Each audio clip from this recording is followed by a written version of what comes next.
কিয়ামতের মাঠে যখন থাকবে সবাই ভীত, হাফেজদের মা বাবা তখন হবে সম্মানিত। কিয়ামতের মাঠে যখন থাকবে সবাই ভীত, হাফেজদের মা বাবা তখন হবে সম্মানিত।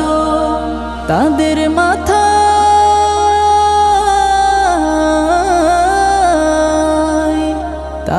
মাথায় নূরের মুকুট দিবেন রহমান, যাদের বুকের মানিক হলো হাফেজে কুরআন, হাফেজে কুরআন, হাফেজে কুরআন, হাফেজে কুরআন।